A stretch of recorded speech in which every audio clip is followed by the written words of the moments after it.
Welcome back to Odom's Homestead down here in Growing Zone 7A/7B, Tennessee. Thank y'all for tuning in.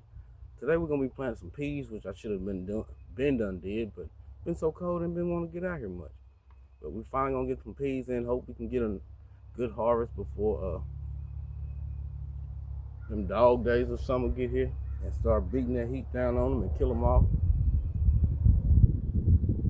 If so, maybe we can get some planted in the fall. So what I'm doing now, I'm going around and I'm raking them back to mulch that's around where I'm gonna plant them at. Uh, Amending the soil a little bit with some peat moss, and they are in ground with peat moss and some compost, and I'm put some bone meal in there. Don't really need nitrogen for your peas because your peas got that long tap root on it, and it searches for its own nitrogen. They actually provide more nitrogen to the soil. That and beans. So yeah, that's what we're doing. So let's get to it. Yeah. It's that Tennessee vibe. We mixing that country with the rhythm. Let's ride. Oh, y'all, let's get it.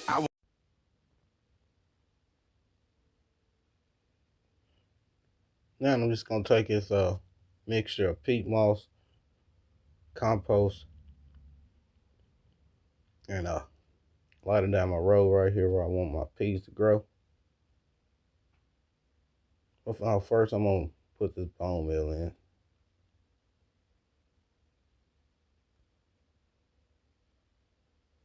Pretty good amount. You know, like I always say, I believe bone meal help with a transplant shot. You can actually create your own bone meal with beans, dried beans. I had this on hand still, so I'm gonna use this. Don't have any white dry beans.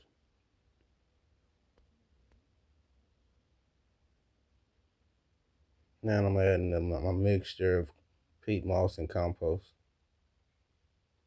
just to put a little bit more organic matter down there and give those peas a little bit of good start.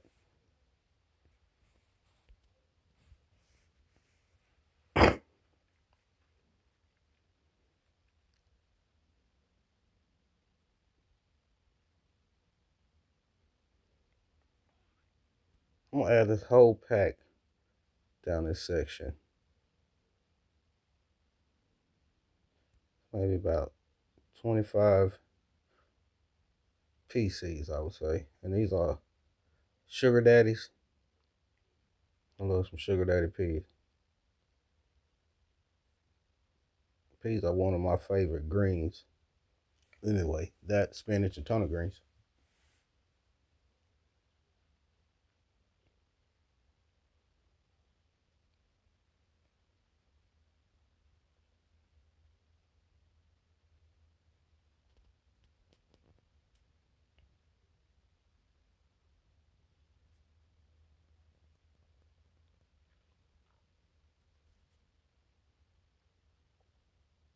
Throw one on the other side of the fence.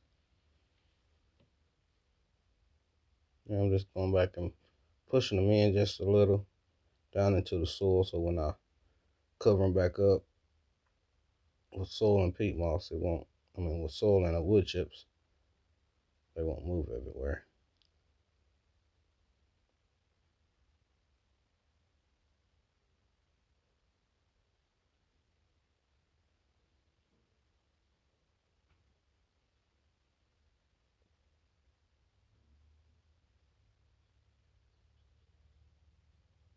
It's a beautiful day out here today. It's like 70 degrees already, and it's about 12 o'clock. It is March 12th. Here I'm finna plant some carrots. This is a new bed I just got not too long ago. Just moving the wood chips back basically.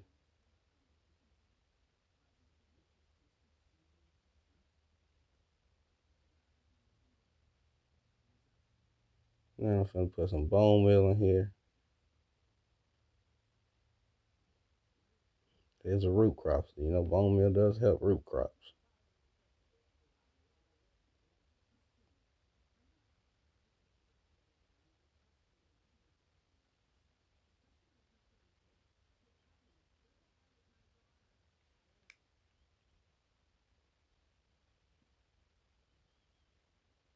I'm gonna sow these pretty heavily because you know carrots. Sometimes they germinate, sometimes they don't.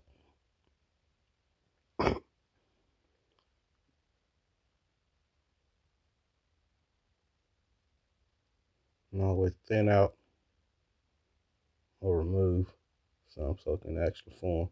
And this soil is very loose and loamy. I filled this bed with a topsoil, peat moss, compost, and some soil conditioner, and some granulated fertilizer,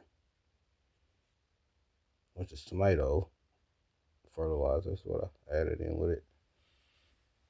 Then I got that done. I'm gonna just grab some of this old soil that I had over here in this small strawberry bed before I took it down. I'm just gonna lightly sprinkle over top, cover these seeds up.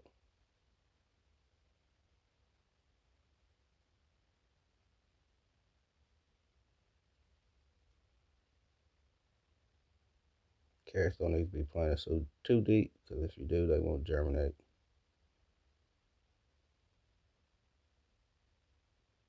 And I'm just putting these wood chips back over top, which is actually cedar, since I had it left over from the strawberry beds.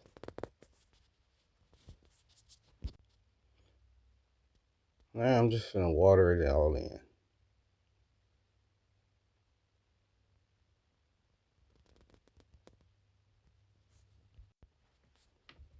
Now I'm just watering it all in here. Just get it real saturated.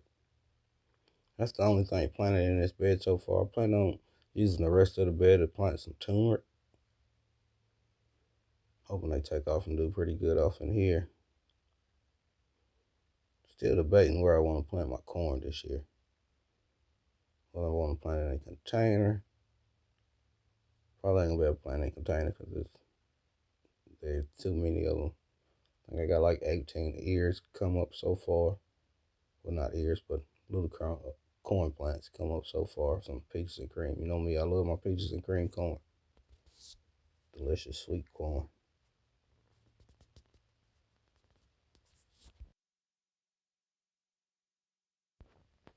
Now I'm finna add this board right here, soak it down a little bit. And when I get some more cardboard, I add cardboard along that side. I thought that box was gonna be big enough, but it's not.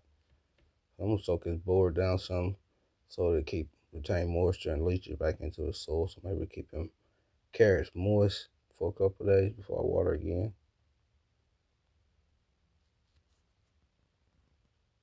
Now that's done. Let's go over here and water these trees that we just planted. This Blue Thompson's the first one. That Santa Rosa is the second one. We're gonna saturate them in real good. Then we'll water into these honey bears I planted the other day. Planted 3 of those and 4 American cranberry bushes, so we watered all of them in.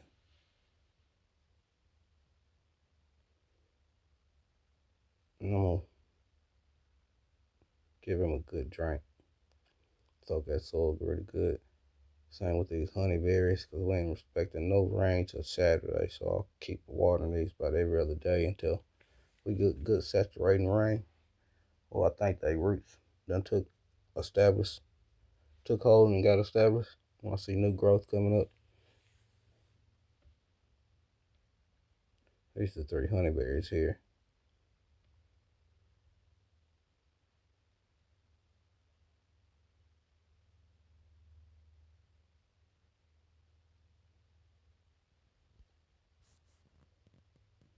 Real good soaking. Deep watering.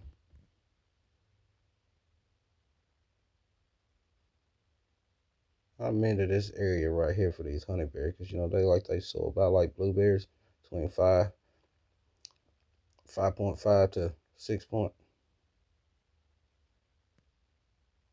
So I'm into this with peat moss, pine bark mulch, add some holly tone, and some elemental sulfur. Blended that all in, then that's what I planted them in. And I wood chipped over top of them with pine bark mulch. You can barely see them, but it's 4 American cranberry bushes I got planted here. That was rooted cuttings when I got them. Hoping that they take root and grow pretty decent this year. Maybe they get up to a nice size by fall. Anyway, that's what I'm hoping. Well, thank y'all for tuning in. I appreciate each and every one of you watching, all the new and the old subscribers. Thank y'all for sharing my passion, my journey down here at Odom's Homestead. I don't say that enough, but I appreciate it.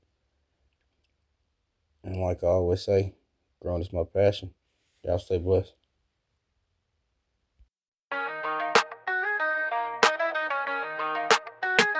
Welcome to the garden.